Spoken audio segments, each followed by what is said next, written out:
Good evening, everyone, and welcome to the August 21st, 2018 regular meeting of the East Long Meadow Town Council. I'll open the meeting now with a pledge of allegiance, followed by a moment of silence. I pledge allegiance to the flag of the United States of America and to the republic for which it stands, one nation, under God, indivisible, with liberty and justice for all.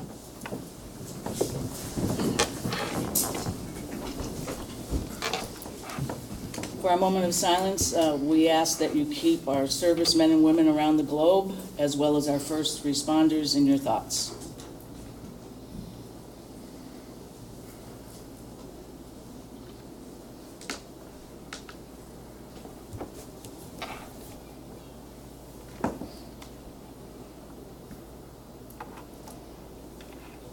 In accordance with Mass General Law, I have to inform you that this meeting is being taped and asked if there is anyone else in the audience who is taping or recording this session. Thank you. Under public comments tonight, we are pleased to recognize the East Long Meadow High School Senior Class President, Mr. Sam Leone, who is going to give us an update on the soon-to-start school year. Thank you. Welcome, Sam. Thank you. First of all, I'd like to thank Tom O'Connor for helping organize this, as well as the rest of the council members for supporting it. So let's jump right into it. So school starts a week from today, so we have the first 3 days of school, and I'm not sure if all of you have heard, but it has caused quite a buzz in the town. I'm not sure exactly what the details are, but it should be interesting to see how that turns out. The main premise is that we're aiming it towards relationship building, as opposed to jumping right into the academic classes. The plan was, as far as I know, unveiled over the summer. We had been working on it in school council. Moving on, the school year is also introducing a new Spartan block. So last year what would happen is you would meet bi-weekly for roughly 30-35 minutes, and there would be a curriculum for the Spartan block. And your advisor, which would be assigned to you, would instruct the curriculum from there. So what we're changing this year is now it's still bi-weekly, except now it's an extended 84-minute block. And what we're going to do with that instead is now teachers can select their own activity. I know that the assistant principals are doing basketball, one of the physics teachers, Mr. Van Buren, is doing chess, and then the students can select from there the activity and the teacher that they'd like to engage with. Aside from that, we're also introducing new classes, along with the school's new 21st Century Technology initiative. So we're also aiming towards a one-to-one system where there's one student for every laptop. And some of the classes are aimed at that, so it's hitting on STEM, so science, technology, engineering, mathematics. And that's most of the new initiatives as far as new classes go. We also had some new retirements and some positions at the end of the school year that were unexpected. We had Mrs. Daly leave, who was a chemistry teacher from the science department, Mr. Dunn from history, and Mr. Zilch didn't retire, but he's reallocating his role from history now into IT. Aside from that, the senior class is looking at some new changes. So in the past, we've had our senior semi in January. What's different this year is now we're doing it in October. So we're thinking maybe the fall, school spirits are higher, maybe we can increase some attendance there. Senior banquet is April 5th. Prom is on May 31st. And finally, graduation, save the date, is on May 31st. Or did I say prom is on May 30th? The senior class also has some goals for the new year. We're trying to bring in at least another $1,000. We already have about $10,000 in the bank, so we think maybe another grand would be enough to offset the cost of some of the other events. We're trying to cut prom $20 from last year. So last year was $65. We're hoping that maybe we can get it down to $45 for this new year. We're also looking at moving the senior class trip. In the past, we've done it at Fenway to go to a Red Sox game. This year, we're looking to move it to High Meadows. As the chairwoman may remember, that's where it was for the 8th graders during her tenure as middle school principal. Lastly, I'd like to say we do have a club fair coming up. If anybody knows any students in the high school, remind them that Model Congress and debate team is recruiting. Once again, thank you for the opportunity. I'm looking forward to the new year. Thank you. Thank you. Thank you. Good luck. Good luck with your school year. Yes. Thank you.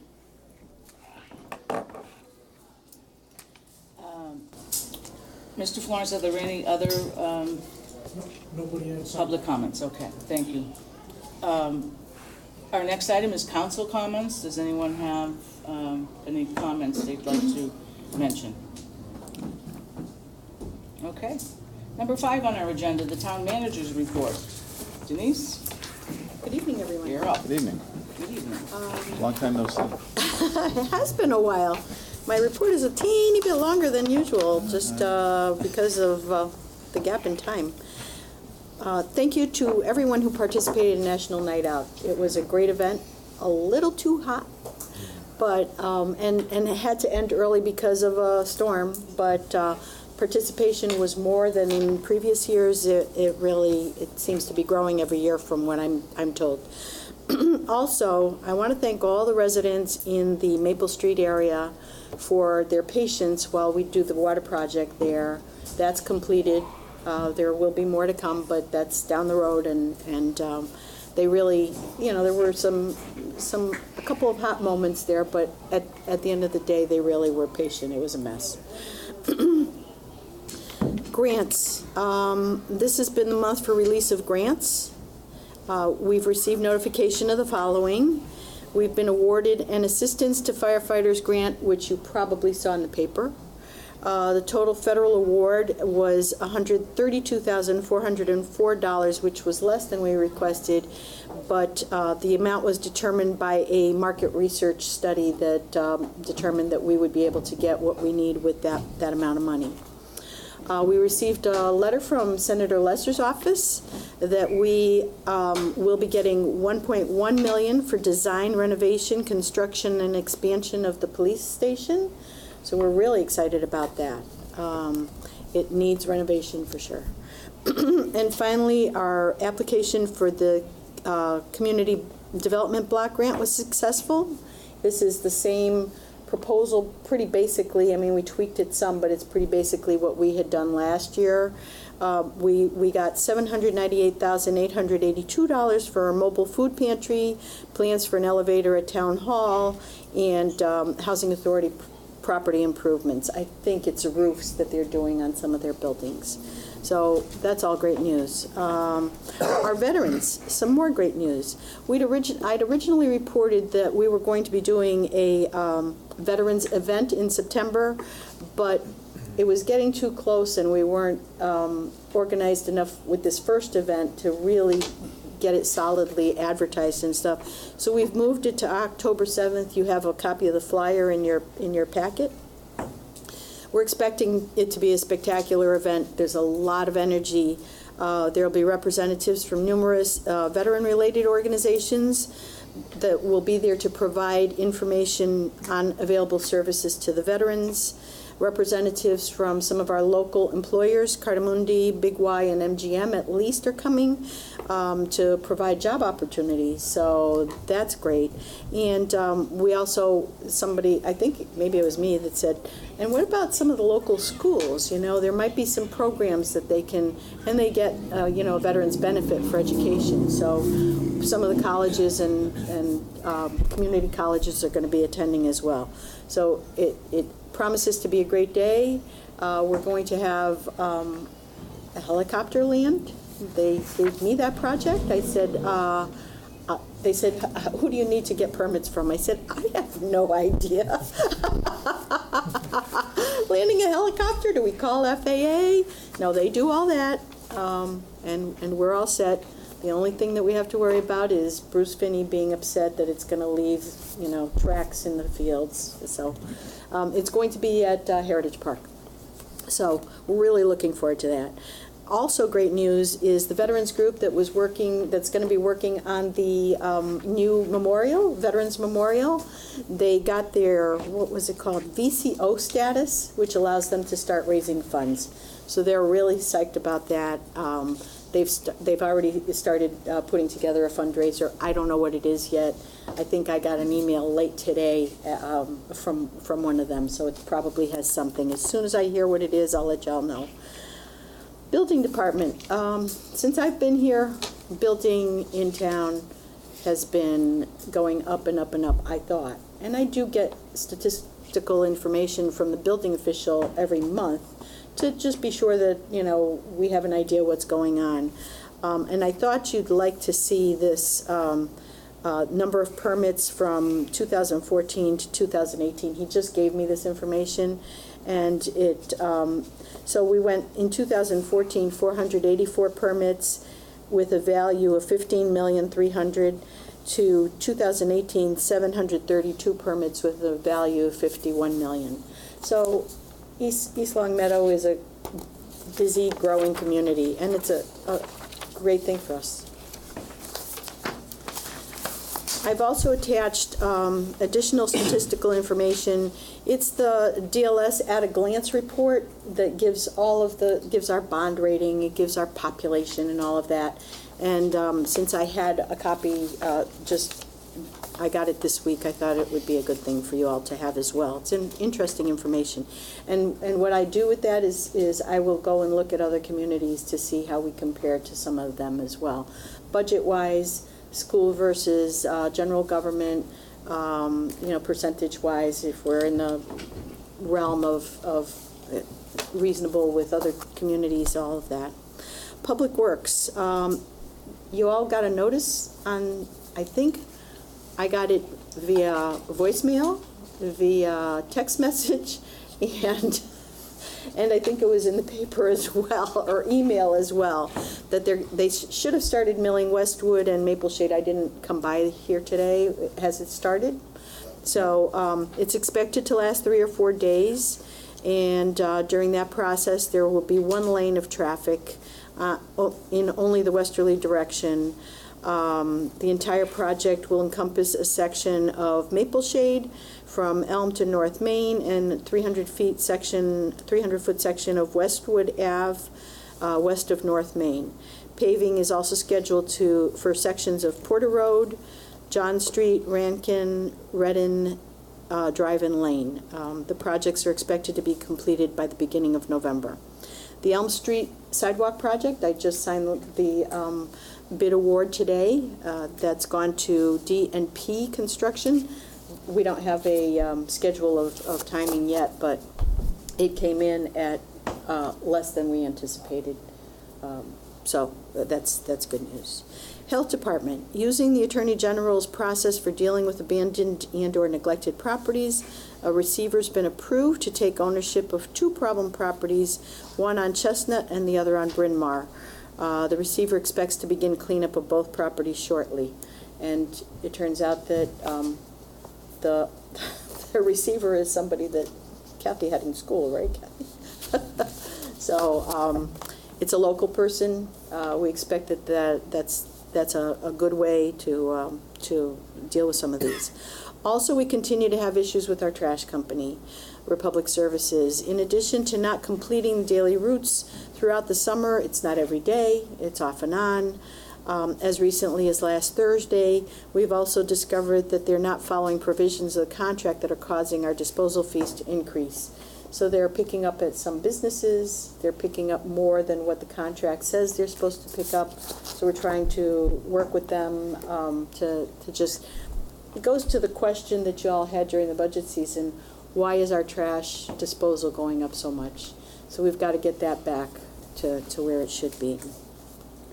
The Board of Health has also received confirmation from state officials that we're one of multiple communities where a mosquito has tested positive for West Nile. Information's been posted on Facebook, our Facebook, and the website, and a copy of what has been posted is attached. And the Health Department's coming on September 25th to the Council to give a more in-depth report. General information, we're beginning the planning for next year's 125th East Long Meadow anniversary, and we've been advertising. We advertised in, I don't think it was the Republican, probably the Reminder, online. We're starting to get some people. Don said that he would help us. I kind of asked if he would do some of the media posting because he's, but we need ideas, and we need just people to help us brainstorm what you've seen in other towns.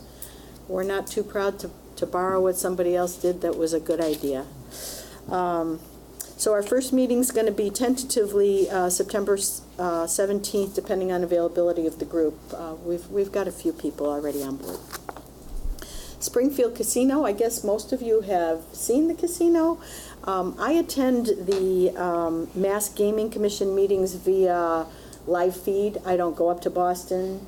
If they have one in Springfield, I'll try to attend if I'm available, but it's more often that I will have it on my computer and just watch it as I'm doing something else. They had a lot of discussion about the MGM, so I thought it would be appropriate to give you some information, and I found there was an article that they referred to that I have included in your packet, but you all saw it up close and personal, so you have more information. COA, we have begun, a group of us have begun doing some organization around making East Long Meadow an age and dementia-friendly community. I think those are two separate designations, and we're going to try to do both of them. It's a pretty ambitious project. We've got some ideas to start on that, and Carolyn is, of course, spearheading the whole thing with Lisa Fontaine in her office, and we'll see if we can get something to the council. We talked about it today, possibly in the short term, something where you at least have an idea what it is we're looking at. I have saved some dates. There's quite a few. It looks like it's going to be a busy fall. August 26th is Coaches Appreciation, first time. Donna Prather has organized that. The 28th, school begins. Sam already talked about that. September 8th is a bike rodeo at the police department. The 11th is the candlelight service at the fire department. Regional household hazardous waste is on the 15th at Minnechaug from 9 to 1. And also that day is free car seat safety checkup at Town Hall. And finally, October 7th is the Veterans Picnic in the park. The next page is the flyer for that. Thank you. I have one question, if I could. Sure. As it relates to the trash company and you're alerting them to the fact that they need to adhere to the contract or you'll be imposing fines. Yes. What's going to be the defining moment when you'll do that? We need to have some information that they are actually doing it, and we will be looking to see if they're actually, I think the way they're planning on doing it, the health department's planning on doing it is they will have somebody go out and one day a week just see if they can get Mondays under control and see how many extra trash bags. I mean, there are trash bags that are just left on the side of in front of people's businesses that are being taken. Businesses are supposed to have their own pickup, but we don't want them to just put the bags out there, and they've been doing it forever, so we're sending them letters. So it's a little bit of a process to get education, and certainly I think it's a 35-gallon limit that they're supposed to take.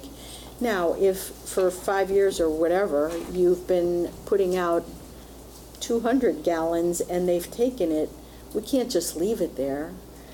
So we're going to, again, I said, education has to be done before we start doing any kind of fining or enforcing. So that's the first piece. All residents will be getting something that tells them what they should be doing. The green bags aren't being, used. They need to be used. That's how we offset the cost of disposal. So, but they're taking, whether it's green bags or white bags or whatever, so. That's a good, Yeah. Appreciate that. As it relates to their failure to complete a route, such as we've been seeing, will fines be imposed for that? That's a fineable, yeah. We find in the winter, remember the winter issues, we had a credit of 50,000 plus in fines against our expenses for trash, because we have somebody, the recycling coordinator uses some of that time, because in reality, if it's recycled rather than disposed, we have more recycling done. So she has gone out to see what's being picked up for recycling as well. They're picking up huge cardboard when they're not supposed to.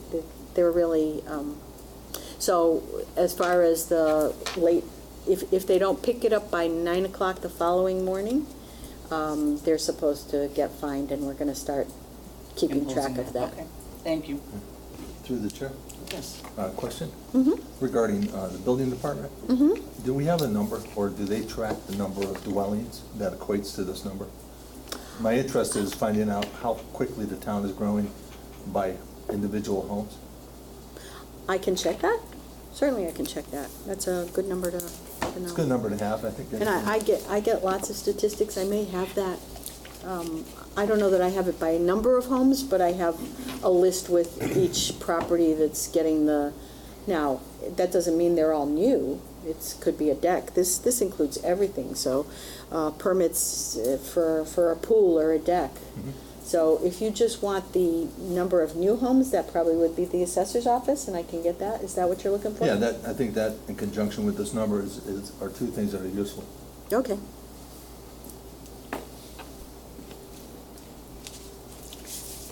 Okay, moving on to approval of minutes. Approval of the June 26, 2018 executive session meeting minutes. You have those in your packet. If anybody has any comments, I have a comment okay? to the chair. There's a statement in here that indicates that we took an agreement, kind of a gentleman's agreement to decide whether or not to stay in or pull out.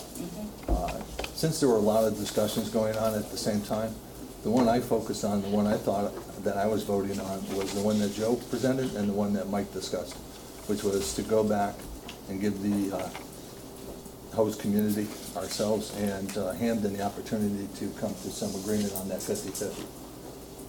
That's what I thought we were doing. But that's not a change in the minutes. It's not what it says here. Because all I remember is it was a straw poll, and Yeah. it didn't count for anything, but But it's in the executive minutes, and I just wanted to point that out. I do have one thing that I'd like to point out, and that is on the first page in the very last paragraph, the sentence, Hamden has volunteer firefighters and East Long Meadow does not. In fact, and I clarified this with our fire chief, Hamden has paid full-time career firefighters Monday through Friday, as well as a paid on-call complement of firefighters.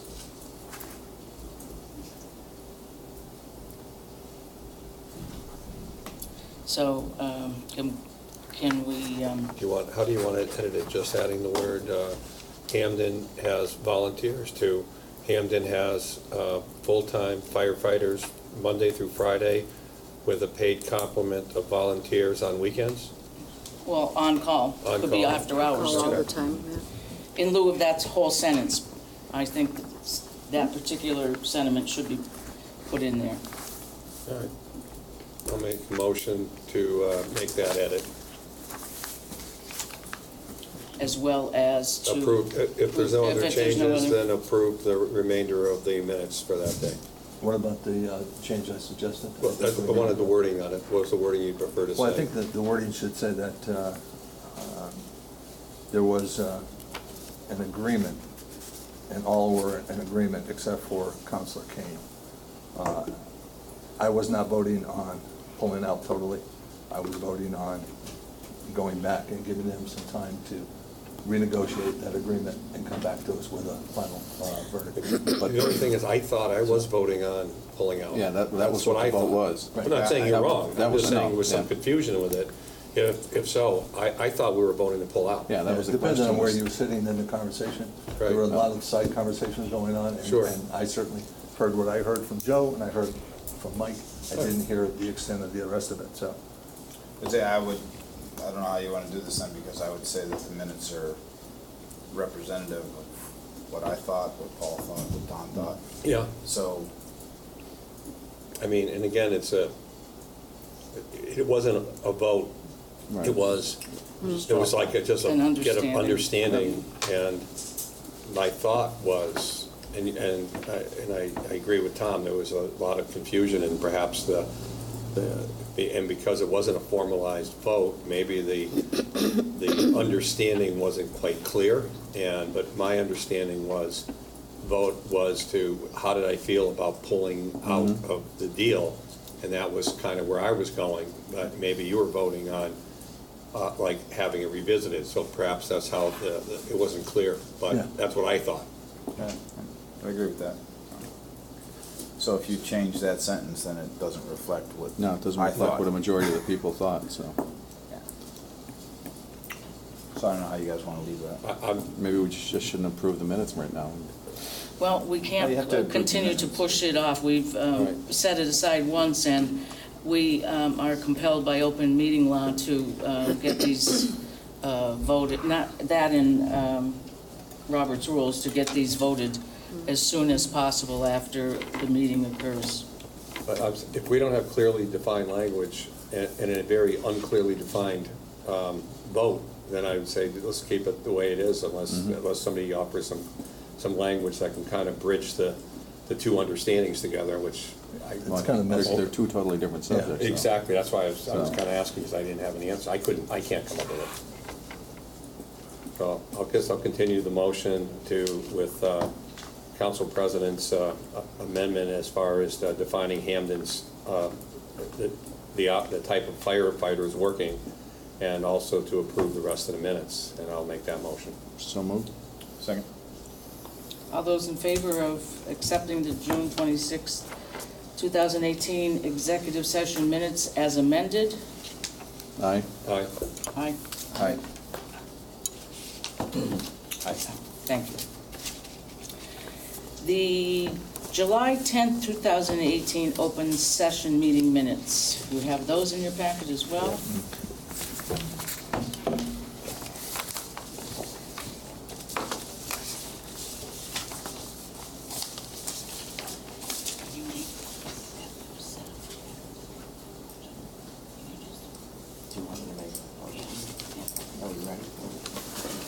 Any additions, amendments, deletions?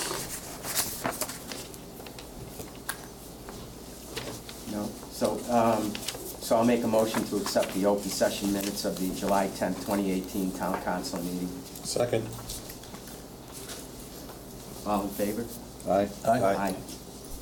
Motion passes. So moved. Okay. Number 7, communications, correspondence, and announcements. Do we have any? I don't see any.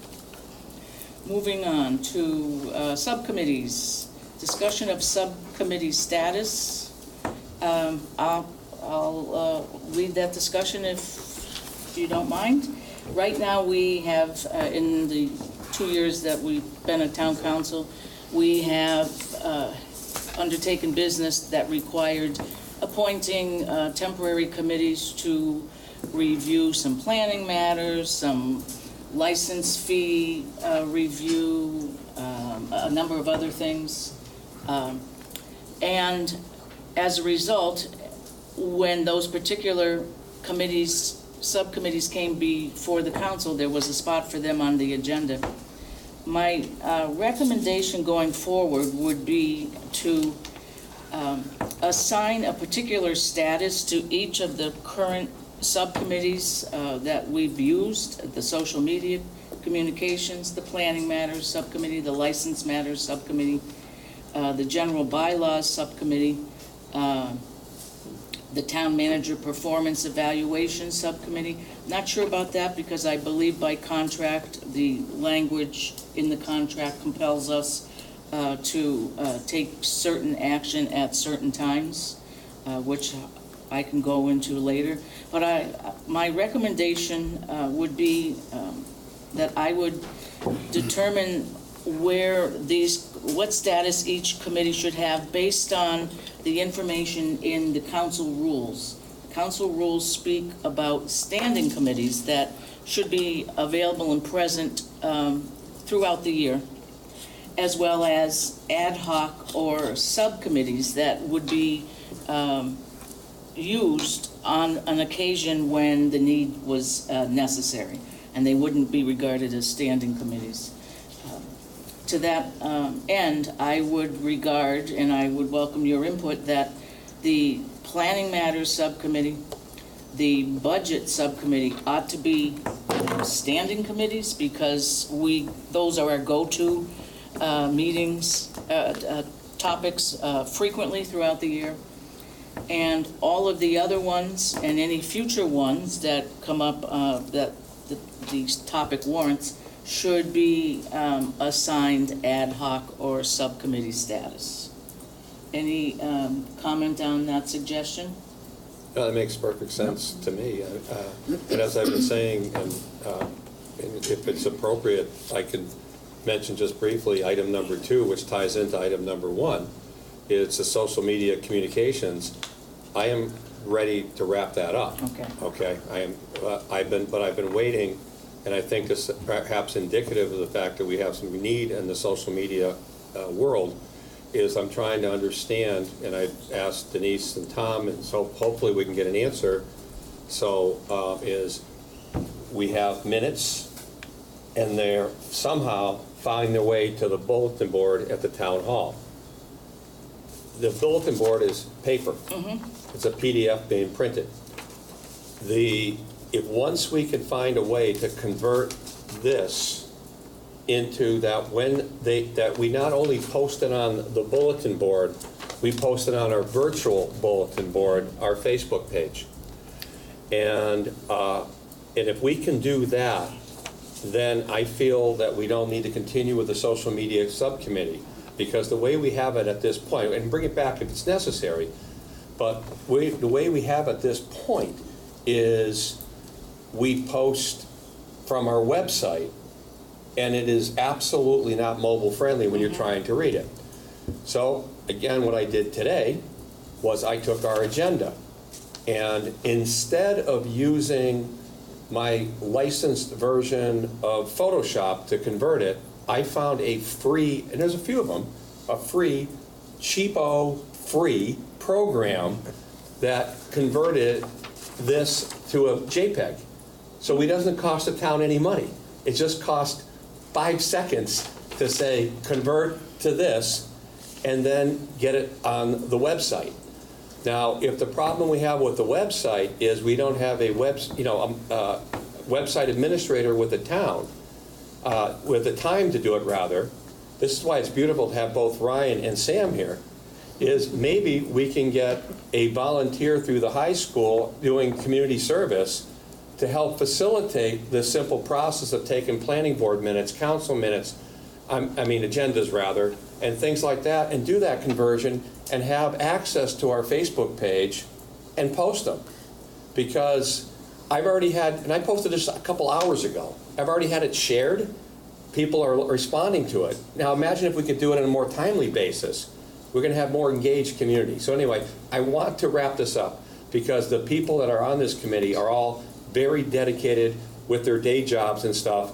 And I think we can just, once I find out where in the pecking order the concept becomes bulletin board material, I think we can put this committee to bed. Good, okay. So that said, for our next meeting, I will develop written language that you can, for your consideration, and if agreeable, we can include that right into our council rules and make an amendment. And then each of these committees will have an identified status and will only appear on the agenda should there be business for them. That sounds Okay. good. Good, yeah. Great idea. Item 7B, 2018 election schedule. Mr. Florence. You know, we have 2 elections coming up. We got the primary coming up on September 4th, and then the midterm elections, so to speak, the state elections November. Concerning the state primary election on Tuesday, September 4th, that status, we're testing our voting machines next Wednesday, August 29th at 9 o'clock. And that takes us a little longer with primaries because you have split precincts and you have to test 50 ballots each. So we have up to 200 ballots we have to test. So, and then the following day, we have our election worker meeting, and again, because of the split precincts and so many unenrolled voters in the state, the unenrolled voters have to pick which ballot they want to select, if it's a Democrat or Republican, and the election workers have to record that. And we've done very good in past primaries, tying out right to the number, but again, we don't have these every year, it's every other year, so this meeting's important as a reminder to the election workers. And we're gonna set up the polls at Birchland Park on Friday at 10 a.m. because next week, school starts Tuesday through Thursday, and Friday, school's not in session. And because Monday is a holiday, Labor Day, the school is closed, so we'll get everything set up that Friday. That'll be a help. That'll be a big help, exactly, yep. And then regarding our state election on Tuesday, November 6th, per state mandated rules now, we're gonna have the early voting, which is 10 business days prior to the election. So the dates will run Monday, October 22nd to Friday, November 2nd. And that Tuesday, November 6th, school will not be in session. Yeah, we've worked with the superintendent of schools that on even number years in November to have that day as an in-service day. In this, with the early voting, will really reduce the traffic of the amount of people who come into Birchland Park. A couple other things worth mentioning. I don't know if you heard the automatic voter registration legislation passed last month, or the AVR. And these are voters who register through the RMV and Mass Health will now be able to join a party or decline to register through their local election officials. And again, the goal is to sync all the systems, the VIRS, the state registration database for voters, the Mass Health database, and the RMV database by January 1st, 2020. Thanks. And Sounds that's- scary. That's ambitious. Sounds That is scary. ambitious. And their goal is to make it just in time for the next presidential primary. Oh, boy. So, and it is a goal, but we'll have to wait and see. And again, the goal is to engage as many eligible voters as possible. In Massachusetts, it's the 14th state in the union to adopt similar automatic voter registration bills. And lastly, there's current legislation to eliminate city and town halls from being open until 8 p.m. on the 20th day prior to an election for voter registration. What it is now, and again, this has been a law for a long time, if you're not already a registered voter, you have until the 20th day before an election to come in and register to vote. And it's always been to have the city or town hall stay open extra hours the 20th day before, but because of online registration, less people are coming in, and so for cost reasons or whatever, there's legislation to have people come in just during the normal working hours and not staying open the extra 4 hours, so we'll keep you posted on that. Good. So, and that's all we got. Tom, I have a question. Sure. The early voting, last early voting was before the town hall was rehabbed, and Right. I'm sitting where the early voting went. So this year it's in the library? Yeah, Okay. yeah. I just And wanted- we've worked with Layla, and we've already got the dates, and everything's booked out, and it's just working out the logistics of people coming in. Okay, thank you. Orders of the day, the next item on our agenda, licensing matters. A one-day entertainment license for the Coaches Appreciation Event, August 26, 2018, from 5 to 8 p.m. I was under Don would have the motion. I have it right Yeah. here. Oh, where did Donna go? Yeah, our rec department director was planning to, she was here for a while. She was maybe here, She but she stepped out. Maybe she's in her office? Do we need it for this? She wanted to speak to the, just to, Do you want me to go? Sure. Or we can take it, The next one? a motion, or just move to take the rest, and we'll come back to that one. Okay, a one-day liquor license for the Masonic Temple for a birthday party on September 21st, from 5 to 11 p.m. So I'll entertain a motion to approve a one-day liquor license for the Masonic Temple for September 21st, 2018, from 5 p.m. to 11 p.m. for a birthday party. So moved. Second. All those in favor? Aye. Aye. Thank you, that approved a one-day liquor license for the Masonic Temple for a family gathering on September 22nd from 5 to 11 p.m. Tom, you have those motions? I do not. Okay. I'd like to make a motion to approve a one-day liquor license for Masonic Temple for September 22nd, 2018, from 5 p.m. to 11 p.m. for a family gathering. I'll second it. All those in favor? Aye. Thank you. And a one-day liquor license for the Masonic Temple for a fundraiser on September 29th, 2018, from 5 to 11 p.m. Joe, you have the motion?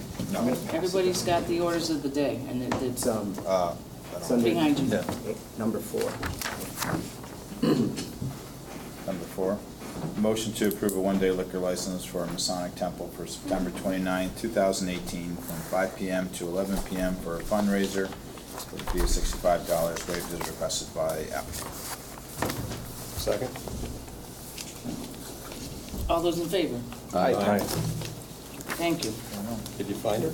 Okay, so Oh, she's not there, so we that's, can certainly go back to number 1, and unfortunately, our rec department head is not available to discuss the, I might have event. answers if you have questions. Surely. Because she and I talked about it. It's the first time she does this event, and you'll see in the flyer that's included in your packet from me that she has found some sponsors to do some of the expense for that. that's excellent. So she, Mayberry and AHI Hose? Yes. Is that the name of them? Yeah. Are sponsoring, there's gonna be a movie, family night kind of thing. It really is, she is so appreciative that the coaches all work so hard in what they do to help the youth in sports. So she's come up with this idea, she's excited about it. I don't know if you have any other questions. No, I think it's a nice idea to give some recognition to any of our parents and citizens who come forward to help with their kids in the community. So, we have, Now, then I'll make a motion to approve a one-day entertainment license for the Recreation Department for August 26, 2018, from 5 p.m. to 8 p.m. for a coach's appreciation event. So moved. Second? moved and seconded, all those in favor? Aye. Aye. And so that is approved as well, thank you. Item 8B, financial matters. Presentation of a 5-year capital plan. So I spoke with Kathy about this, and really this is a complex document. And rather than send it to you ahead of time and have you all looking at it without any kind of explanation, I thought it would be better for us to present it. Sarah's here if you have any questions on the history or how we got to some of the pieces, but it's a pretty comprehensive document. We've added some columns from when it was done 2 years ago, and I've included 2018 since we didn't get to that last year. So, I'm sorry. So you have 2018 and 19. Jeannie probably needs it as well. Sorry. So it really, this year, this presentation will have a six-year plan so that you see where we were last year and how it expands through the next 6 years. I've added a column for the, sure. So we'll obviously have discussion, it makes sense to just put this on as an agenda item for the next Yes. meeting so that we can Yes. then. Yes, So- because we have had Time an to review. understanding since July that were there to be any items that needed to come forward from department heads, that the council needed to have that at least 7 business days in advance. So, Right. yes, we have it now, but I don't think it's appropriate to go into discussion until we've had that opportunity to look it over. Well, as you and I discussed, everybody can have the opportunity. If we explain it to you all tonight, and it goes on the agenda again next meeting, then you've got the time to scribble anything you want, and we'll be here to answer any questions there'll be- to anything. Sarah will be available again? Okay. We can even, funnel questions to you ahead of time if we have them, and then kind of be more prepared to have a more in-depth discussion in the next meeting. Yeah, so this is just presentation to you all of the information. So the gray or beige kind of shaded information is last year's capital that was actually funded. The lavender color is this year's capital funded. There's a funding source so that you will see how we paid for each thing. There's on the last page, there's a key for what those initials stand for. I also can send it to you all electronically, and electronically what I've done is split it out so that, because this is a huge document. And certainly welcome to any comments that you think if this is too much, or why are we doing this way, or we want more information on that. But we've also split it out so that there's a general fund tab on this workbook. There's a school board tab, so all the education capital projects are, so it's all fed off of this. I think that would be helpful. And then the enterprise funds, which really are separate.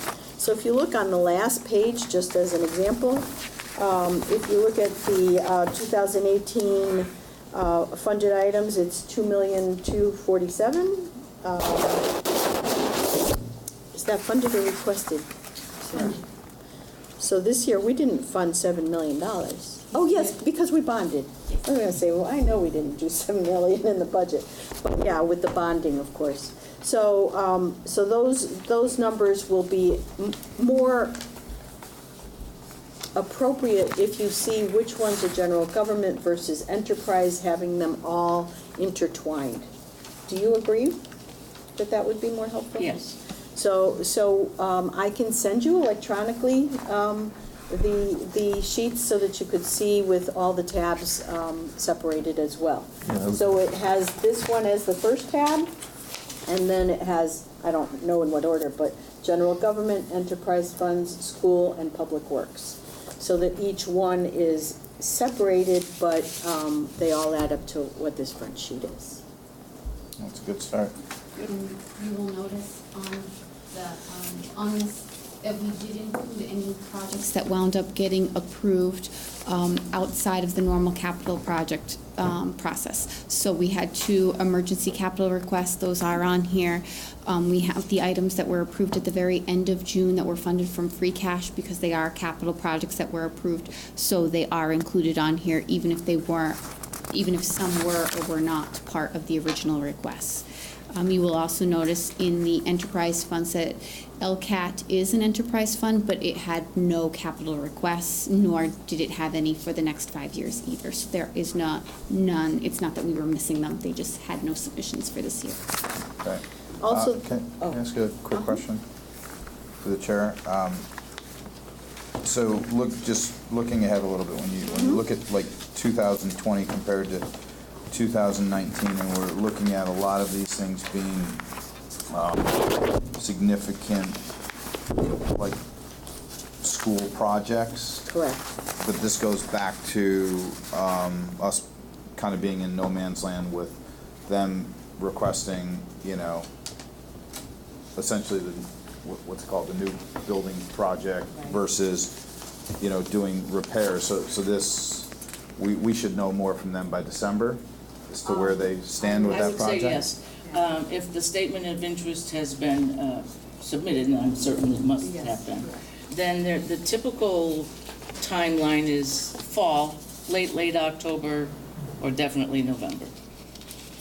So we'll know. So I'm asking because we said we were going to do some early budgeting Correct. stuff, so that would be obviously a massive piece of what we're, Right. we're going to need to know. Yeah. Interesting, okay. So, yeah, you're right, that year does really jump a lot because of either we It was a do. $5 million spike, it looks like. Yeah. So either we're gonna do some bonding to really do repairs, or we're addressing a need, or the Right. desire for a new school. Right. And you will notice actually in that 2020 number is the Meadowbrook roof replacement for $1,856,457, and that was the one that we did just get awarded as part of the accelerated repair. Correct. So it is still showing us the full amount here because it has been calculated, the percentage that they're doing the reimbursement, but we do know that we won't actually have to pay that full amount. So the third column, which is amount requested, those that are shaded are moved over to the year that they are funded. Those that are not funded, unless they're projected to be in the 5-year, they would drop off in the future because they would not be, let me see if there's one that I can find. Did we end up dropping them off now?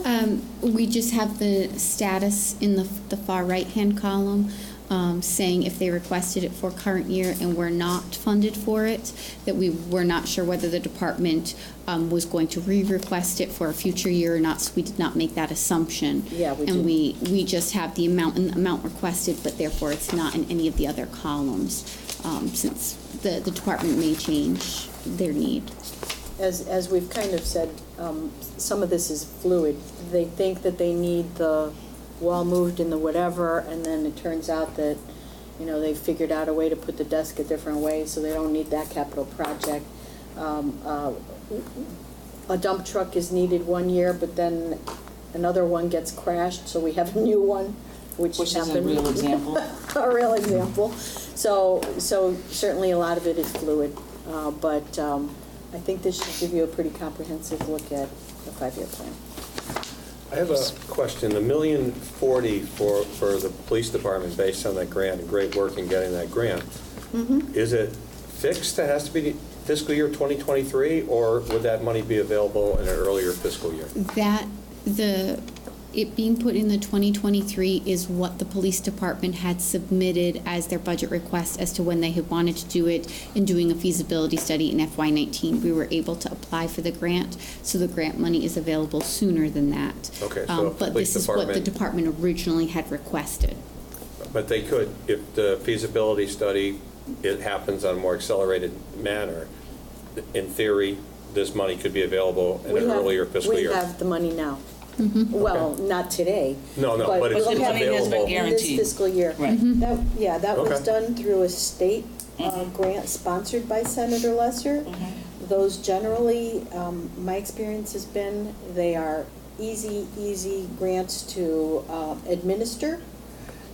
So it goes pretty quickly that you can get the money and do what you need to do. So the study piece will be something that we do quickly.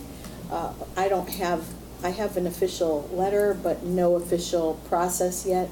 I would expect that probably would come in around October, after they get, everything settled, that then they'll tell us how we apply for the money and what paperwork we need to do, and it's usually pretty simple stuff. Is that, through the chair, is that contingent on us doing the feasibility study first? Nope. So we don't have to part of complete that? You can, it's, according to the letter, the feasibility study can come from the 1.1 million. Right. And in speaking with Mr. Finney, our DPW superintendent, when he and the chief originally submitted this grant application, the numbers that he used after developing them was around 900,000, and he's confident that the 1.1 million is now in today's money, because his application was a couple of years ago. He's confident that the 1.1 million should pretty well accomplish renovation and expanding the footprint of the police station. And we also had discussion that if there is some additional monies needed, that we would be able to, plan it out in the capital. Right. But if we get the majority of it done, and there are some pieces that can be funded through capital. This is a very huge- timely Yes, shot in the arm for the police certainly department. is. Yeah, much needed renovation there. Okay, so then you and Sarah will be back on our We agenda will. on September 11th to answer any questions, and we'll look forward to the electronic file when you have a moment to send that along. Certainly will do that. Okay, thank you.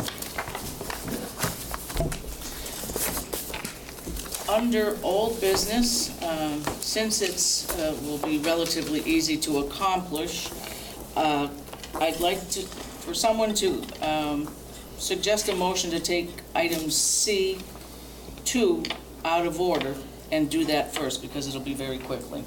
So moved. To item C2, which is to move the time of the September 11th meeting to 5 PM. So I'll make that Second. motion. Oh, actually, the motion is to put it out of order, so. Right. I'll make the motion to put it out of order, only to return back to order. Yeah, second. Moved and seconded, all those in favor? Aye. Thank you. And so, the reason to back up our meeting here from 6 to 5 is to be available for the fire department's annual 9/11 memorial ceremony. If you've not had an opportunity to attend that, it's a very moving event. The event is attended by our local legislators, and our fire department does an exceptional job at honoring all of the victims of the 9/11 attack. And so if you have some time that evening at 8 p.m., the event is held right at the fire station on the front lawn, and I encourage you to consider taking the 45 minutes out of your evening and try to attend. Okay, so under old business, item 8C1, discussion of, Do we have to make a motion to vote? oh, I for it? thought you no, I said made the only to motion. return. Oh, yeah. Yes, so So I'll make a what was it motion for? for the to move the meeting then to 5 o'clock PM. Second? Second. Moved and seconded, all those in favor? Aye. Okay. No. Oh, And now we're back to item 8C1, discussion of combined dispatch. Back in June, the council met initially in executive session to talk about the opportunity to enter into a combined emergency dispatch with Hampden, our colleague community next door. At the our first meeting of the new fiscal year on July 10th, the council charged me with the task of doing some fact-finding about the facts as we know them to be, whether they be pros or cons, and bring them back to the council for discussion. And I'm happy to say I've done that. It was a pretty ambitious task, but I'm happy to say that it's completed, and I have that information for you tonight. And if you wonder why it's color-coded, that's the educator in me. I'm hardwired, and so there you have it. I'll give you a minute to move that around. Do you need this? Yeah, I have that. And so, I'll just quickly walk you through this. My fact-finding task involved what you're going to read is a compilation of data obtained as a result of phone and face-to-face conversations with both of our police and fire chiefs, our IT director, our DPW superintendent. A meeting on July 30th with all of those folks I just mentioned, in addition to our town manager and our finance director, Sarah. A July 31st meeting with Attorney Kevin Maynard that I attended. as well as our Vice President, Mr. Kane. However, I want to inject the caveat there. At the July 10th meeting, there was the point raised by a council member that perhaps Mr. Kane had a conflict of interest as it relates to participating in discussion or voting.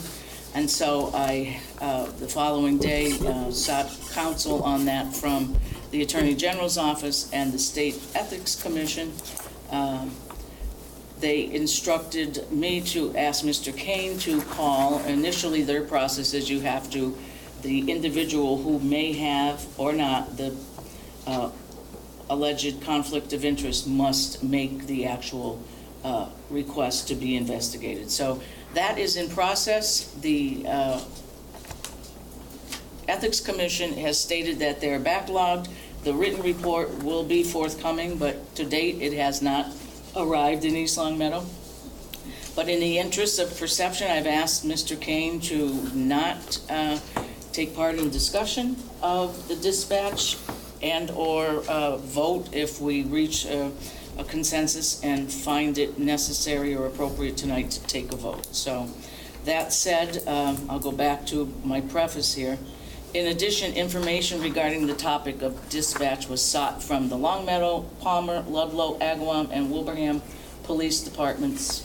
And I investigated the Mass General Law 6A, Sections 18B, 18D, and 18O through V, which is the law that speaks to the State Emergency 911 and the Mass Department of Public Safety, and the various aspects of it as it relates to putting a PSAP together, which is a public safety access program, and how money, state grant funds to fund that, the workings of it. So that's the reference to those sections. You see before you a chart to the best that I was able to put it together, and I've labeled it advantages, disadvantages, and comments. I'm not a fan of reading to adults, so I'll ask the question. Do you want me to walk through this, or do you want to take a minute and read through it? I tried to make it as succinct as possible. Typically, when I write a report, I don't use the individuals' names. I use the individuals' titles to keep it as objective as possible. So you won't see anyone's name in the report itself. And then there are some asterisks that further explain information. One of them is what we just spoke about, the $1.1 million grant. Another is that the town manager has specific details about alternative scenarios that she would present to you. And finally, and you may have read about this in the newspaper in the last 3 or 4 months, with the anticipated closing of the Thornton Burgess Middle School in June of 2019, which is part of a very detailed and sometimes contentious discussion between the residents of Hamden and Wilbraham, but it certainly is part of their regional school district. Once that building ceases to house children at the end of this academic year, the town of Hamden has the opportunity to use that facility and likely use some of these PSAP grant funds to create a dispatch center. Whether or not they do that in a time-sensitive way or not remains to be seen, because it's totally under their purview. But that property is certainly going to present itself to the town. If you've been by, and I'm certain all of you have, because most of you are golfers, and at one point or another you've used the golf course across the street, you know that the property is pretty large, and it also has a significant area of open land, which right now is athletic fields, but it would lend itself very well to the use of a Lifestar helicopter pad to assist with local emergencies. So I'll go back to what I just said. Do you want me to go through the advantages and disadvantages, or are you okay reading through those on your own? Okay, further. Okay, so that said, my summary is that it's very evident through communications by the state with municipalities and by virtue of the Department of Public Safety awarding these generous grants, and we have our neighbor community on the other side who right now with Chicopee is the recipient of $1.3 million and has been notified that another 2 or 2.1 is about to flow their way. It's very evident that there is grant money to be used because the state wants and is encouraging municipalities to enter into these combined dispatch agreements. The writing is on the wall, and if you talk to any police chief anywhere in Massachusetts, it's common knowledge that sooner than later, 2-3 years out, or whatever the state's timeline is, that communities that aren't engaged in a combined dispatch will be instructed to be included in state-run combined dispatch. Were that to be the case for us, we as a town would be likely involved in the dispatch center that is said to be on the planning books for the Westover Air Base facility. And at that point, if we were instructed to be a member, we will have zero voice in how we play into it other than paying an invoice for the services. So that said, my recommendation is to revisit the paused negotiations that has been set aside and see if there is any opportunity to get what's best for East Long Meadow and enter a partner agreement with Hampden. If I may? Yes. I tend to agree with you, obviously. You don't want, I mean, I think it would. And nobody at this table has to agree with me. I just did the fact finding. I just said 10. Yeah. No, I was just joking. I realize it would be a good thing for both towns. But one thing I want to see happen is we all sat here X number of months ago and said, and I think we made it clear that Denise was the one who was going to negotiate the contract. So, and these are my words, a few people went off the reservation and met with Hampden, which I don't think they should have done because the rest of us didn't know about it. So that upset me tremendously because it brought me back to 2016. So, and I don't want to see that in government. So therefore, if we can keep with having one person be the one in charge of the negotiations with obviously you as a background, just like Denise did with Kevin, I have absolutely no problem with revisiting it. So Okay. that's my thought. Thank you. Anyone else? I took, had a conversation with our fire chief because I thought he was very articulate at the last meeting, because at the end of the day, the ones in the trenches are going to be our first responders. And as a result of that conversation, I asked him if he could just bullet point for me some of the concerns he had. And he did. And I just got this. I was on vacation last week, so a lot of this was happening in anticipation of this meeting. And I'll be happy to forward it to you, but let me just share some of the points. And again, I don't have the answers. I just want to bring up these points. East Long Meadow would only be a customer of the Hampden Police Department's dispatch and have no control over the operating budget and access to grant availability. The East Long Meadow PD and Fire Department would not have direct access to address critical issues with the dispatch. The Hampden Police Chief is responsible for operations. Our community is larger, and we represent at least 75% or more of the calls taken and monitored by the dispatch. Hampden attempted to modify the IMA to include a change in the 50-50 split. I know I'm reading here that that's now back on the table, but that's my parenthetical comment, but I'll go back to the notes. To a call percentage split. Once this happened, it would cost us close to or more than what we can run the dispatch for and have all the control. Also, once we remove the dispatch from East Long Meadow, it would be very costly to bring it back in.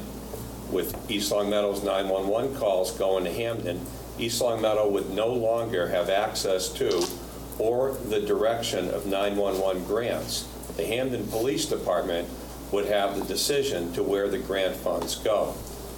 While major fire incidents are less frequent but are high risk, and the need to monitor the fire ground operations throughout the incident is critical for life safety of the public and the firefighters, Hamden Police Department's dispatch would be run by the Hamden Police Department, who historically doesn't put as much importance or minimizes the importance, exact words, of fire dispatching and monitoring. This has been continued with the removal of fire dispatch needs from the draft IMAs. Several nearby cities and towns have participated in regional dispatch studies over many years and have either continued their current civilian dispatch that dispatches both police and fire, or are in the process of moving to that. I believe after working on this is Paul's, the chief's words, over 6 years, the best emergency communications plan for East Long Meadow is to keep it in town until the state decides to fund the operating expenses of a truly regional dispatch. So those are his thoughts on it. And again, we're hitting all these things right at, so I'm not thinking we're prepared to vote. What I was delighted to hear, and I was having some conversations over coffee with Tom earlier, and just chit-chatting, and one of the thoughts I like was the fact that we were just talking about, boy, it'd be a great thing to have the police station updated.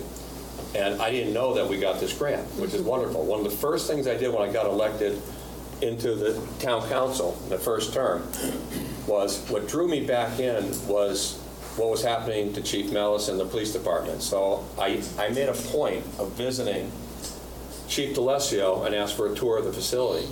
My jaw dropped.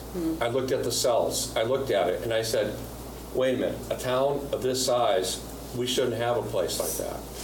So I think one of the things I'd like to explore, and I'm not saying not to continue with this discussion, but I think we need hard numbers, we need hard facts, hard cost of what it's going to cost us to run wire cable all the way down Allen Street to the police department, and real numbers, real contracts, and what would the effect be if we had to back out.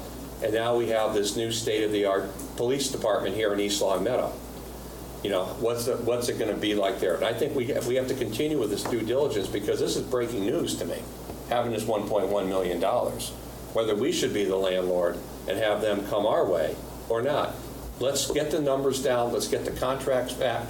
Not saying don't continue the discussion, but continue a discussion now with more options and making sure that we're not putting our police and fire into a situation that is not going to be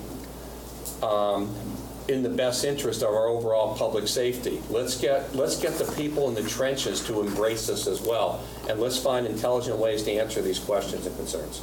If I may? Yes. Well, you've got a list there of his concerns, and if we're starting again from basically from ground zero, then that's the time to address them.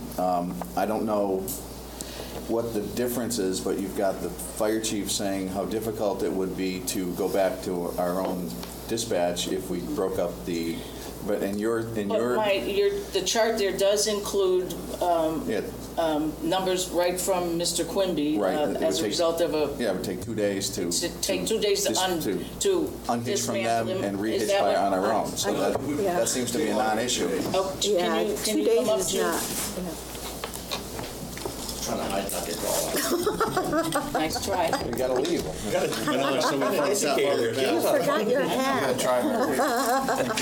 The only snag would be, like I said in the previous meetings, is were we to move forward with this and have it not work out, separating would be like the worst divorce you could imagine.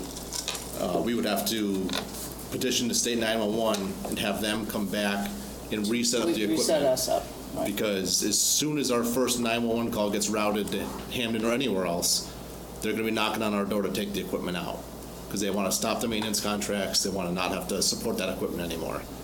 To back that out, We would have to have them reinstall the equipment, change the routes. I think that 2 days would be what it would take for us to sever the connection with Hamden, or Okay, with that- anyone else. then that's what I- That's what I would, Physically separate. physically, Because right. you're capping fiber optic at its furthest point in East Long Yep. Meadow, correct? Yep, so we have fiber right to the Hamden line on Allen Street already. Right, it's just moving it from that Stopping it from there. point to, Yeah. into their town, okay. Changing permissions, changing domain trusts, that type of stuff. But the unmerging is a bigger issue. The unmerging would be, Much yeah, bigger. Right. worst divorce you could imagine. Right. He's I just never dodged been married, by marriages, the but- way. That's right, I know, I was just gonna say. I dodged the I marriages can first, imagine so. pretty bad. As well as Don't let not that discourage having, as well as not having the staff. You'd have to staff. Right. Right. So, Start from scratch. especially our police officers now that would then not have been doing dispatch would have to be reacclimated to it. Or And we if their hire- certifications run out, Well- recertified. Or, The understanding is that we're going to, sooner than later, hire civilian dispatchers, correct? Well, I'll let the council speak, and then I do have a little bit, or I can speak now if you prefer. Well, I just said, because I understand we're going to hear an alternate proposal, which is going to include maybe some of the things that, Don, you were looking for, which is essentially we become the landlord instead of going to Hamden. You know, when I look at this, really what Long Meadow and Chicopee is doing, you know, we pulled out of that, but now these guys are getting 1.3 million, and they're getting another 2 million. Well, we knew that they were getting 1.3. Yeah, we knew that, But but of we the didn't know they were total- getting another 2 million. That's And now, recent. Yeah. if, you know, so, It's very recent. so, Sorry, I back to your, didn't interrupt. no, it's okay. I'm just saying, I'm just thinking out loud, and back to your original point where, you know, if we're not the landlord, Chief's gonna have to be okay. Anybody that's not the landlord, Long Meadow, any of these other groups that are entering into the agreement are going to have to concede control. I understand his concerns. We talked to him, he voiced them, we heard them, you know, in person. So it's nothing that he didn't express that night. The point being that if, you know, now, if for some reason this doesn't work, if we're to, is it too late to try to explore getting in with Chicopee and Long Meadow? Because if they're getting 2 million for 2 people, what would they get if 3 of us are now involved? They've got the infrastructure. Chicopee's way bigger than us and Long Meadow. There was things we didn't like about it, but there's gonna be things we're not gonna like about any of this. Now, if we make an alternate proposal that, where we're the bigger of the two, where Hamden's coming to us and there's things that they don't like, we're gonna, you know, Be back. we have to set some realistic timelines here, I think, because we've had a Plan B in the wings, and that is to fund our own civilian dispatch. We have approved that in the budget. So I want to continue to explore, I want more data, I want more facts, but there seems to be like, so I'm curious to hear what the town manager is gonna propose as an alternate plan, and then I think we need to see facts and figures so that we can make a decision at the next, you know, in the next couple of, you know, meetings in a realistic time frame. The one thing, and I apologize if I didn't put it in the chart, but as it relates to either being the, what was the word you just used, if we weren't the host? the landlord. The landlord, essentially. all right, if we're just to use landlord analogy, the benefit of not being the landlord is you shed the liability should there be a egregious mistake made that goes to in an emergency, and there's, No, you don't. I lost my train of thought. 'cause No, but there was a looking at- recent one in the news that, where there was a breakfast restaurant where they dispatched to the wrong Oh, yes, restaurant. yeah. And that made the news, and the dispatch sent the police to the wrong one. And it became a big issue, as well know. But you don't think that everybody gets glommed in something like that? I mean, the attorney can maybe speak to what difference is the liability in where it's housed? Yeah. And I whose employees? suspect that in any other combined agreement, there are contractual allocations of liability, indemnification provisions. and otherwise. And there was in the And certainly, we could try contract. to negotiate separation from any and all liability. have a hard time thinking anybody else would agree with that. I think it's a contractual issue. Thank you. Well, I think, and my point through the chair, Yes. is a lot of these issues and concerns I've heard can be done and dealt with in a contract. And my understanding, after talking to many municipalities, as a member of the Western Mass and Mass Chiefs of Police Association, I've talked to, I don't know, a couple dozen chiefs, and they all share some of the same concerns. But the bottom line being that it's inevitable that it's going to happen, and the issue with regards to who's in charge is probably irrelevant, because the job will get done through the contract and through what they termed a executive review committee, so that each host community involved in this decision will have people on that board which will make these decisions to decide where the funds go, where the money goes, and where, That's correct. I didn't. and where, or what decisions are made for each town. And how protocols are. And how protocols are set. So there's going to be policies and procedures and protocols and a contract. Contracts solve problems, as long as they're done correctly. Just for the benefit of the viewing audience, because it's included in our report here, that the one thing that appeals to me as we consider a combined dispatch with a partner community is the fact that once you develop the IMA, which is the intermunicipal, it's alphabet soup agreement, that has to be forwarded through an application to the Department of Public Safety. And they are the ones that give its blessing to the spirit of the agreement. So to your point, there has to be an oversight board made up of members of the partners who will develop a procedural manual, who will decide if a grant comes, how it gets distributed, and things of that nature. So it's comforting to think that there is a built-in safety net, so that if the partners put something together that they think is feasible, the state still gives it a pair of eyes to say, well, you left out this part and we need you to do X, Y, Z, and then you're good to go. And once your application's approved, my understanding from looking over all that material at the state site is that you become immediately eligible to apply for, there's 4 different types of grants that are associated with combined dispatch.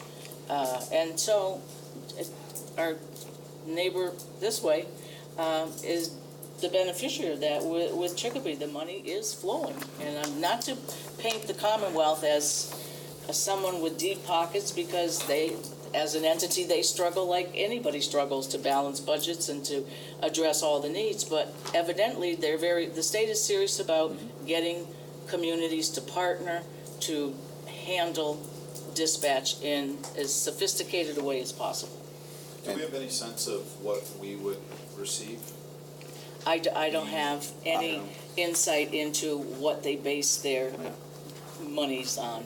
Certainly it has to have something to do with the size of the agreement, if it's 2 towns or 3 towns, and how many residents are involved in, the need for those kind of services. But I couldn't tell you any more than that, and I'm not sure their website gives a formula either. I'm gonna get Formula for multiplier for the regular 911 incentive grants. Yep. Then there's the 911 regionalization grant, which is done on a case-per-case basis. Right. That's the one we did with Chicopee for $6.7 million when they awarded us 1.3. Correct. So there is a formula, you say, that you plug in to? There's a multiplier, so every town gets the 911 incentive grant. Correct. And then when you have a regional one, there's a multiplier that gets added to that. Okay, so my understanding, if I can ask Ms. Menard, Sarah Menard, in our conversation and when I asked that question about the 911 emergency grant that we get, you said it was about did you say 107,000? No, I had said that we currently had a reimbursement of approximately 120,000 related to the grant. Okay, so still in excess of, right. So in a regional one, then there's some other formulaic provision, and that obviously it would be higher. I mean, I'm gonna think, and I shouldn't say this with our state, but if they're willing to fund 75% of Long Meadow and they're so gung-ho about these intermunicipal agreements, I think they might do something similar if we can get it, get something together. And I can't say about the dollar amounts for the other grants, No. but you'd think they'd want to be consistent and wouldn't be, once again, I'm speaking logically and I'm speaking to the state, so that could be Right. two different things. Right. But if you're willing to give 75% to one group, I can't see them saying, well, we'll give you 35%, and then we can ask, why are we the child that doesn't get the... The child, the stepchild. I don't want to say that, but that's... Just a euphemism. Yes. All right, so is there any other thoughts about how we should ask Denise to proceed? Do you want, yes, I'm sorry, you said you had some information. I do have some information. I did a little bit of thinking about how this all began. If you recall, the first budget that was presented, the police chief at the time had said, and the two of us were in agreement that we needed to go to civilian dispatch. The second year budget, we appropriated $196,000 for either civilian, or if we could do a regional with somebody, that was the amount. That money didn't go forward because we withdrew from the 6-town, withdrew from the 4-town, and we used that money instead. It went back to the general fund, and we used it for some capital projects. So it's not like it was lost money or spent away. This year we've appropriated $311,000 with the same intention that if we could get into regional, that would be great. If we did not, that we could begin our own dispatch. After the executive session and the conversations that we've had regarding dispatch and the regional and all of it, we really went to a plan B. We visited other dispatch offices. We met and talked with other entities about how they handle their dispatch, thinking that if we're going to head down the path of our own dispatch, we need to do it the best way that we can. We really came up with a model that is more cost-effective than what we were talking about with the combined with Hampden. However, if in fact it is felt that Hampden should be a partner, and I know there has been some direction given to me to give them our final requests to an IMA. And if they walk away, they walk away. If not, then we have a good, solid deal. The team that I have put together for doing all of this examination, the two chiefs, our IT and our finance, along with me, really have stepped up and come up with something that is a more conservative amount of money than we originally were talking about with Hampden. And as timely as it is, and certainly we couldn't have planned this, getting the grant of $1 million for the police department, we now dispatch from our police department. So to dispatch with a second dispatcher, it's not a big deal. It also has made us really stop and think, East Long Meadow is the bigger community, which at the end of the day, one of our concerns is that if down the road, Hampden right now says it's going to be 50-50, and they get pressure either from their budget people or their citizenry that, wait a minute, East Long Meadow is impacting our dispatch much more than we are. We are the bigger community. They could, and rightfully so, decide that once we renegotiate this contract, it absolutely could change. So we go into a 3-year contract, then in 3 years we might be in a spot where we have to either swallow a whole lot more or get out and do the painful divorce. The alternative could be to house it in our house. And I've got some numbers that I can share with you that show what the cost would be for this year. We would be staying within the 311 budgeted, and, well, it looks like it's $1. That might be a rounding thing for this year. And for next year, what the projected cost would be for us if we're budgeting it ourselves. The whole thing, to do civilian dispatch ourselves, would be in year 1, because it's partway through the year, $312, and then in year 2 would be $542, $499. We have come to a better solution, we think, to propose to Hampden, that with it coming into our house rather than theirs, in addition to switching the authority that would be overseeing it, that we would do a flat fee for Hampden that could then be converted to a per capita cost if we could get a third community that we would at some point be able to attract. We really think this is a doable option. It's less than it was with Hampden's proposal. It's less than the 50-50 split for both sides, and it's in our house.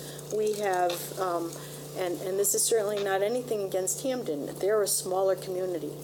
We have full-time finance, full-time IT, full-time fire department, and a full-time manager. They're just starting now to get a town administrator on board, and have I think it's a treasurer person that is elected and part-time. He's not, that's what I was told, that he's not there all the time. So I think we have better manpower. We don't have the nice facility that they have in Hampton, but we will, and it will be in the short term. So this, to me, is a great option, and one that absolutely I would be willing to share with Hampden and see if they would want to come on board. I have a question. So that said, if you were to share it with Hampden and it was appealing to them, would we enter into it to start as soon as possible? As soon as we could get, both sides could get Yes. all their ducks in a row? Yes. So we don't have to wait for the renovations, because essentially we're going to Well, you continue were cramped dispatch for a little anyhow. bit until, Cramped, but not really terribly. We talked to Bruce about it. We really did a lot of, since that last meeting where it was discussed here, we did a lot of looking at what's a doable alternative that will be the best for the service for East Long Meadow, which has always been our priority, and this will do it. so this FY19 figure of $312,000 would be, assuming Hampden would agree to come in with us, would be the outlay for East Long Meadow. That's the whole expense, if I remember correctly. The 312,073 is the whole expense if we were to do it in-house. So depending on. If Hampden were to come in and It'll the be- number you've said there for the flat rate, Would so be ideally the prorated. net would be less than 100,000. Compared to year 1, but not year 2. Well, obviously in It'd be year a net 2, savings in year 2. because we're halfway through the year. Yeah, we'll be halfway So through. it'd be a significant savings in year 2, and, Kathy, we talked about this. It's Right. inevitable, we're going to be forced into a situation at some point. As far as Hampden financially now, they have to be the one to agree to become, the tenant, essentially, we keep using that term. But it's going to be less of a financial impact than if we were to do it in their house. And at some point, once the PSAP were to be approved by the state, then grants could conceivably we would, flow to East Long Meadow. correct. Can we figure out what that multiplier is and have? Well, just on the 911, but there, on the There- 911 Is formula, there but anyone there's we can- other grant Right, sources that. but is there anyone in the state that we can get some indication of, here's the structure of the proposal we're putting together? Because I think that would be part of going back to Hamden and saying, this is your all-in obligation, however, based on what projections may look like, we might get X in grant that we're Would be gonna a wash share for them. equally. Right, they could be nothing out of pocket potentially in a first or second year. Is there anyone that you know that we can try to give the parameters of our proposal and see if they can give us any indication of what kind of funds are available? It's laid out on the mass.gov website for the support incentive grant. Well, I know, I'm just saying that, but we did that and we were 5 million short with Chicopee. Right. That was with the regionalization grant. So the regionalization grant is the project grant. That's when you get pretty much the one time to spin everything up. Then you can get reapplied to add communities into it. The support and incentive grant is the one that all police departments get. Right. And when you have more than one community served, that's where you get the kicker. I'm looking at the thing on the mass.gov website, and it seems like the cutoff to the next level is 25,000. Assuming we would do something with Hamden that puts us at like 22,000, or they think they're 5,000. We're 16 there. I think they're 5, so 21,000.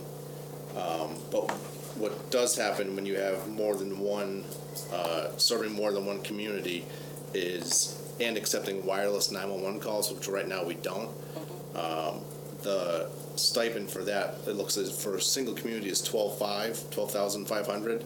That doubles to 25,000. I can send out this document too, so you can find it easier. And then the base incentive grant for regional PSAP serving 2 municipalities is 3/4 of 1% of the total surcharge revenues of the previous fiscal year. I'm sure there's a formula for that. I don't have that, but Like Schedule A under 1040. Hey, that's what keeps me in business. Sorry. I guess we need to keep in mind also that those are grants. And there's a lot of people in line Right. for the grants, and that's how the Chicopee got funded instead of, what was the total, 19 million or something? the They were first looking for- phase was 6.8 million for Chicopee. And, For us to get that. and we got, what, 1.3 or something? Because they need to split that pot so many ways. So we can see what grants there are, and certainly that would be a big plus in us doing it, that we know what grants we could apply for and how they would be administered. But at the end of the day, there's no promises with grants. Understood. I just think that we're going to get something, we just don't know what it is. We have no control over it, but it should be part of the pitch, the The proposal, whole I should say. basket, yeah. Because, yeah, so how do we go forward, Kathy? Well, you've heard all the information as we know it to be today.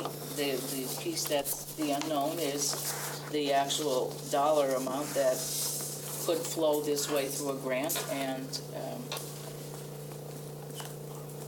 there's no real way, I guess, to nail that down until you actually apply. But I think it's fair to say that some sort of, some sum of money would probably come toward us if we got into a combined dispatch with Camden or another community.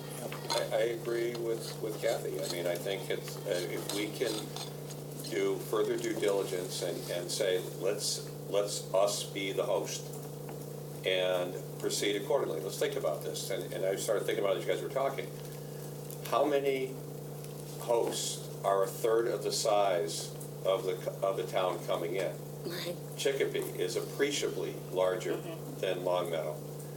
And it's usually that, I think, is what we have to be mindful of. And I think the fact that I said it was just a blessing in disguise getting this grant, because I didn't even know. And Tom, we were just talking today about, wouldn't it be a nice idea to see if we can get feasibility in there? And then we come to the meeting and went, whoa, we're getting $1 million, $1.1 million, this is awesome. And so that totally changed my thinking on the fly right here, thinking, I said, let's us be the host. Let's approach Hamden, but from the opposite direction. We're going to improve our police department. We're going to bring things to the table. You're going to save money. In fact, you're going to probably even save more money because we understand your demand is not as high as ours. And we will be the host city for this. At least explore that. Mm-hmm. And also explore the concerns of the fire chief, add that to the whole negotiation, obviously. And with the fact that if we were fortunate enough to get anywhere close to the 75% that reimbursement that Chicopee and Long Meadow gets, Hamden's part would be free based on It these would be a figures. wash. Yeah. I mean, they would pay zero, so. Well, let's not promise zero. Well, no, No, but I'm saying theoretically. No, you gotta think here and talk here. This is, yeah. So if we got that 5% reimbursement. I think just, listening to some of the concerns from Chief that Don read, they wouldn't essentially be concerns. Because they would not. They would not be concerns. That plus the fact that the PSAP requires you to have an overseeing committee, and Yeah. the executive two board. chiefs would need to be on it. That's already built into the IMA, the proposed IMA. Yeah. And we actually have some changes to the IMA, putting back a bit of the language that the fire chief was insisting. I had talked to you when you were, coming to investigate for your research. Some of his concerns will be addressed in a proposed IMA revision to Hamden. And I think really, at the end of the day, this would be a solid proposal for them. As was stated, we'll give them our best shot at getting I think it's a great win for both sides. All right, then I'll make a motion that we fast track the renovations to the East Long Meadow Police Department and instruct or ask our town manager to go back to Hamden with open discussions on a new proposal where East Long Meadow will be the host. That's my motion. Can I ask a question? Please. Yes. Do we need a motion to instruct her to do that when she's the one that's supposed to? It was a financial one, at least the police one. We had that fiscal. I don't know if we can fast track. make I a was motion gonna to say, fast I- track. Yeah, they're kind of scared me with that. It's 2023. I just don't want it in 2023. I want it in 2020. The money's coming in now, so they're gonna do it now. Well, I just wanted off that Our 2023 chief- thing. Our chief put it in 2023. The Right. letter Is now. trumps everything else. Yes. That's brand new. It happened, the letter's dated July 11th or 12th. Yeah. So that's new information. Right. And by essence of what we've just seen in the capital plan, it got fast-tracked while we were Yes. between meetings. Yes. Okay. Yeah. Just an understanding of timelines. A feasibility study in general, from my experience, it takes 6 to 8 months to come back with renovate current building, destroy current building, add on to current building. And that's part of the process. So we're not talking about a fast track when it comes to when we're going to be able to move into a renovated space. If we do anything with the building, it could be 2 years out at a minimum. So we would have to live in the current environment for at least 2 years.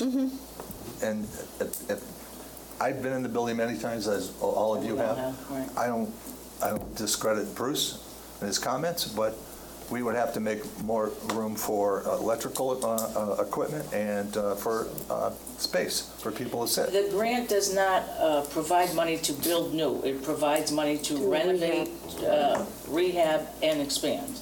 Which should So take less time. build to new figure would out be than- way off the table. Right. Yeah, so we can fast track that sort of scenario. Right. It's still going to take time. Yes.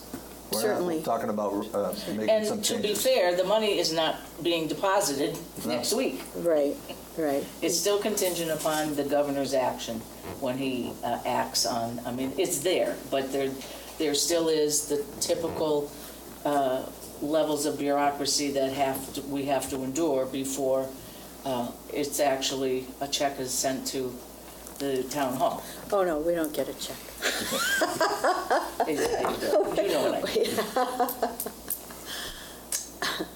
mean. Whatever's appropriate, just at least indicate this, the direction of the council is, let's at least further due diligence of trying to discuss with Hamden or any other community, but in this case Hamden, of having a regional dispatch with East Long Meadow being the host.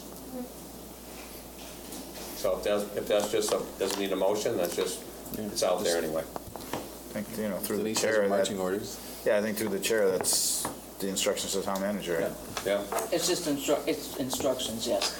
Clearly, the charter says the manager executes the contract, but because money will be involved, the council would have to Yeah, we vote on, you know, obviously, we want to be aware and approving of the conditions, and we would vote the appropriation.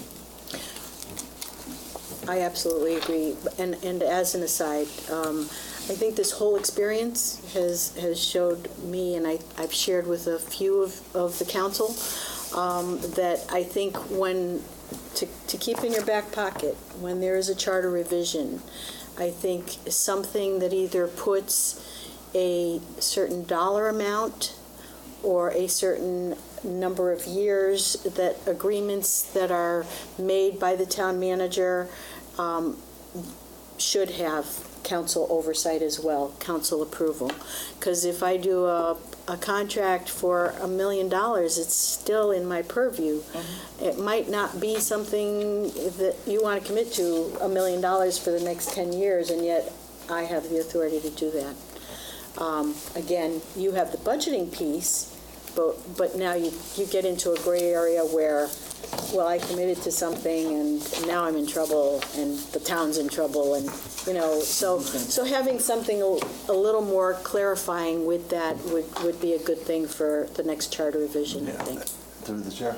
Yes. If I may, I don't disagree with you. I think that would need to be tightened.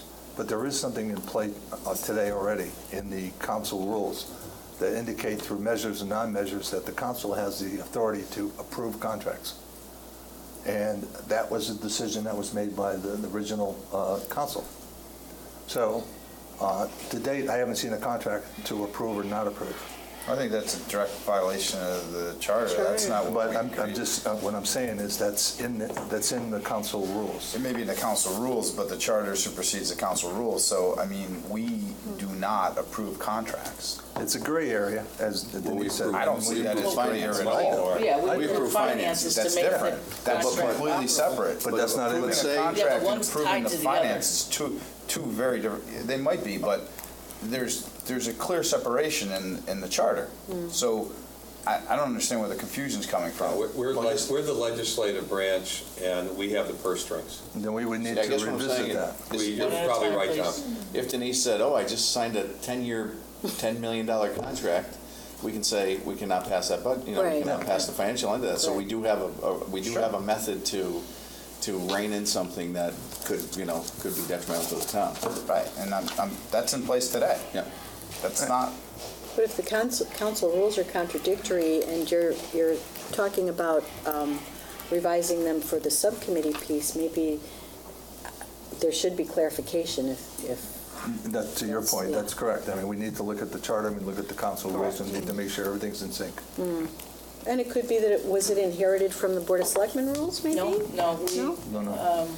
the original council rules were adopted July 26th, Yeah, it was if I'm before I remembering. came on, yeah.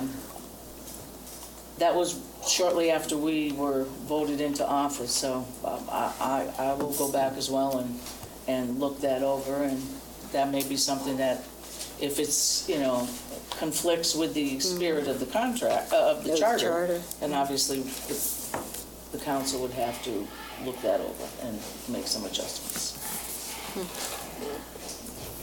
Thank you for the guidance. So you're clear on what I am. the marching orders are then, okay?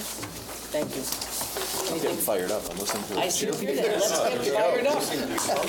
Our cheerleaders are, the viewing audience, our younger cheerleaders are getting fired up and getting ready, I assume, for the fall sports season out in the other room. Okay, moving on to new business, D1, a vote on the follow-up to the annual town manager's performance review. As I've spoken to most of you before the meeting, it was my intent to discuss this in executive session so that any conversation around the review, well, the review has occurred and has been placed in the record.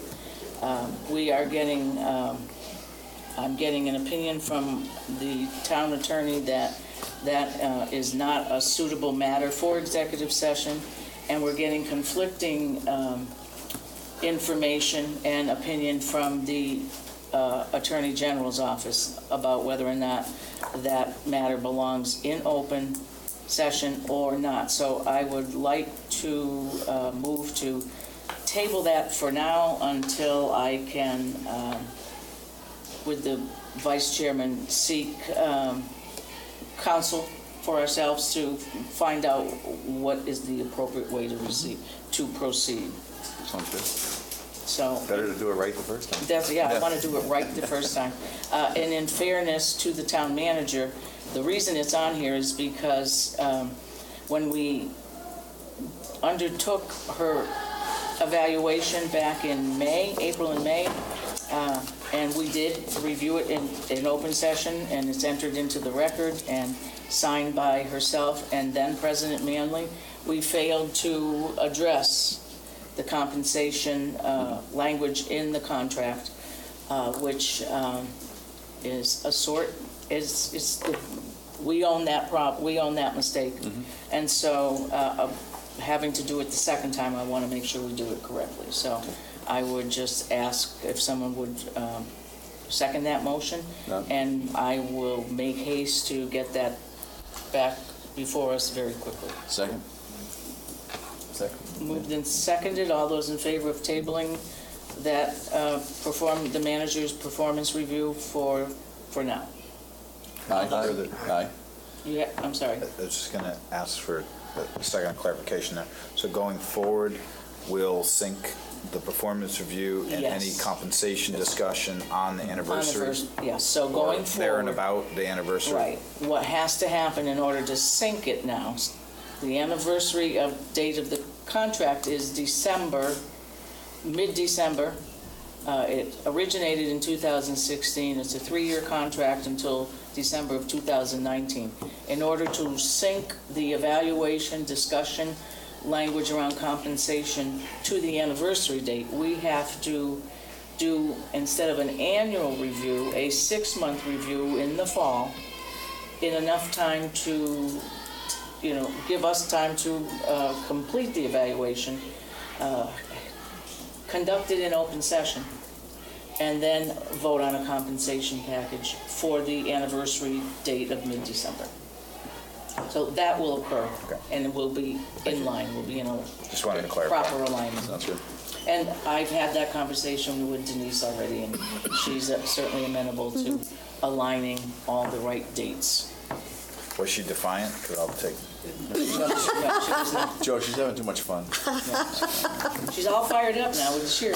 Yes. All right, sorry, I didn't mean to delay our Okay, so motion. moved and seconded. All those in favor of tabling for now? Aye. Okay, under public hearings, we have none for this evening. You'll see that when the agenda was posted on Friday, the intent was to take both the manager's evaluation and the dispatch in executive session. We have corrected ourselves and done that already in open session. And so, in theory, there is no executive session before us this evening. So that said, I will entertain a motion for adjournment. So moved. Second. All those in favor? Aye. We are adjourned at 7:56. Thank you and good evening.